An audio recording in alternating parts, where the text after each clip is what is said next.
Hey guys, welcome back. All right, so I was gonna make this drink for you for Thanksgiving, and we just got tied up with a bunch of stuff, and I ended up not making a video. So, but I banged out the drink around that time. It's an excellent drink. I'm super stoked about it. It is a tiki drink, so there's a bunch of ingredients in it, and a lot of just smell and flavor and everything. It's an excellent, excellent drink. So. It was inspired by these pears. We had some friends that brought down a whole bunch of pears from Tuolumne from their tree up there. So I went ahead and made a puree out of that. Real easy to do. You basically skin down, two, three, four of these, however much you're making, and throw it in your blender. Add just a little bit of water and a little bit of sugar and blend it up. Then start taste testing because you could always add more water. You could always add more sugar, right? So if you want more or less, then you're just gonna make it happen from there. So. But that's it. You're just blending it out and then strain it out. Try to get as much of the thick stuff out as you can. And then you're left with this amazing puree that just smells like pears, tastes amazing. We're also using a cinnamon syrup. Again, super easy to do. I did 1 cup of granulated white sugar and 1 cup of water, and then 3 cinnamon sticks, and bring it to a quick boil, and then reduce it down to a simmer for about 10 minutes or so. And that's it. Strain it out, and you're good to go. So that's it. So we're gonna bang out this tiki drink. Like I said, lots of ingredients. The garnish is all up in your face, and it's awesome because you smell every element of it. It's just amazing. One quick note: right now we're doing it with the Appleton Estate 12, which is an excellent rum to use. It is a little bit pricey for throwing into a tiki drink. When I first did it, I did it with the Lemon Hart and Son 1804, which is about half the price of this. So I'd recommend using that. It tastes really good. Actually, that's how the drink was created, and then I ran out because I drank it a lot. So we're just subbing in this one right here. Okay, let's do this thing. In a shaker, we're gonna go ahead and do 6 chunks of pineapple, about yay sized. 5 to 6 chunks. Throw that in there. And then we're going to do 3/4 ounce of lime.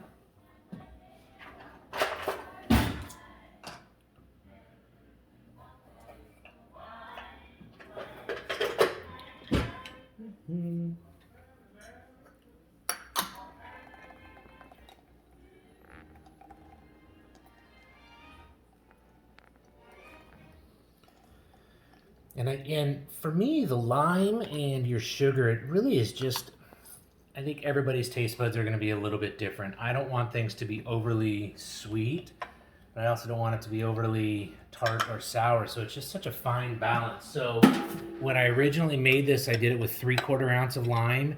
And then I actually started kind of creeping up to 1 ounce because there was so much sweet stuff in this. I just needed to balance it out a little bit more. So we are just under 1 ounce. And I think that's going to be perfect. All right, throw that in. And then we're going to do our pear puree. And we're going to go 3/4 ounce of that because I want to taste it.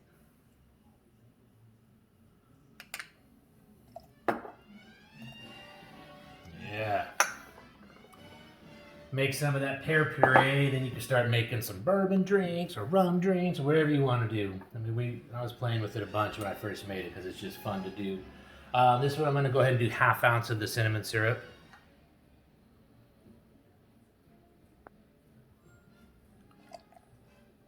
There's that.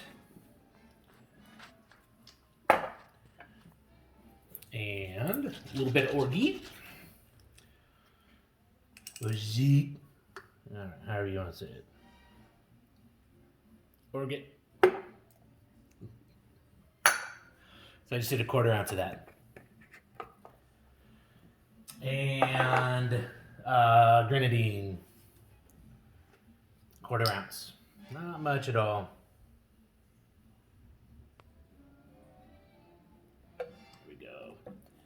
Okay, now before we add in the liquor, we're going to go ahead and muddle this right now because there's a lot of ingredients in there, so it'll just be easier to kind of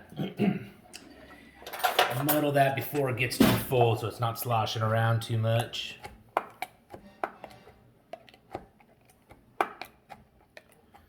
Oh, this new muddler, like a boss. Boom.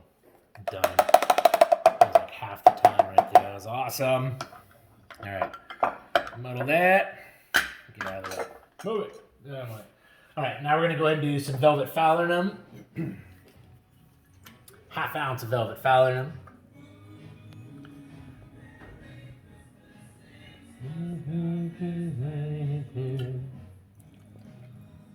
Yes.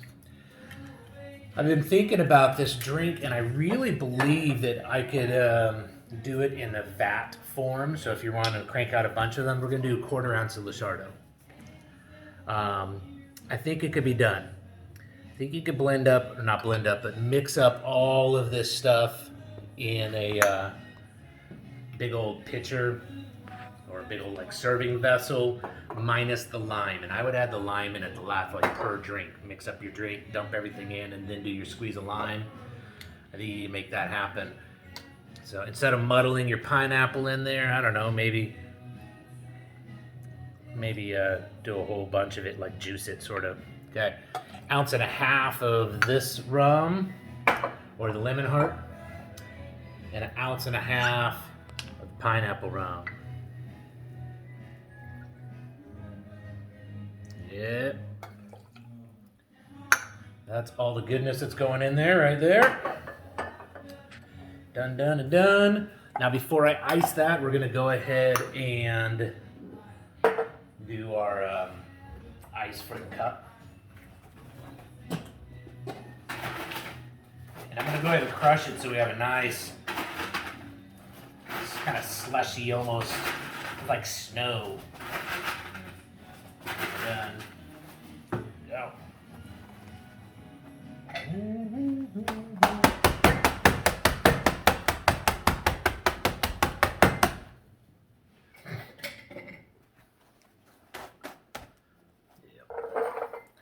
And you put that in the glass. What I did is just about there. I stopped just a little bit shy. We're going to end up topping that off with a little more ice here in just a minute. But first we want to get all the ingredients in there.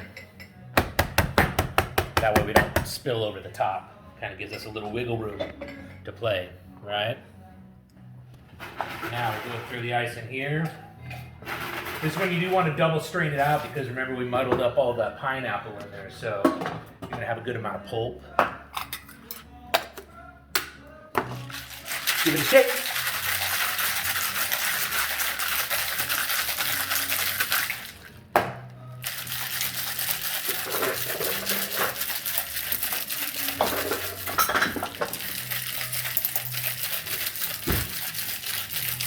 All right.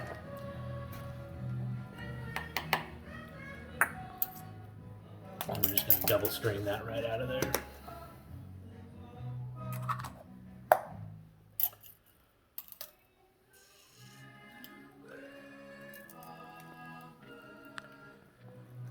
And I'll typically leave my muddle close to me so that as we're doing straining this out, if we get a good amount of sediment in this or pulp and it's preventing it from draining or straining through, we kind of use the muddle to pull it aside. Let the rest of that come through. There we go. See how much more just dumped right in there? It's awesome. Yes, yes, yes. This is going to be so tasty. We'll get that out of the way. Now we're going to top up just a little bit more of that ice right on top there. It's like a little snowball on the top. And then this is sort of like there's a couple little nods on this thing. This is the nod to a Mai Tai by putting just the cap of that pear right there on the top, okay? And then also sort of a nod to the 3 dots and a dash. So it's absolutely gorgeous with these cranberries on there. So we're just gonna spear those in like that. Before I set it on, we're gonna take a pineapple. I told you there's a lot on this, but it's so worth it. I'm gonna turn that so you can see it. Okay, we're gonna set the pineapple right there. And we're gonna use that pineapple as a little pegboard to stab in some cloves. You can smell these when you're drinking it. Do about 3 of those right in there so you can smell them. Okay, this has got a fresh sprig of rosemary right out of the garden.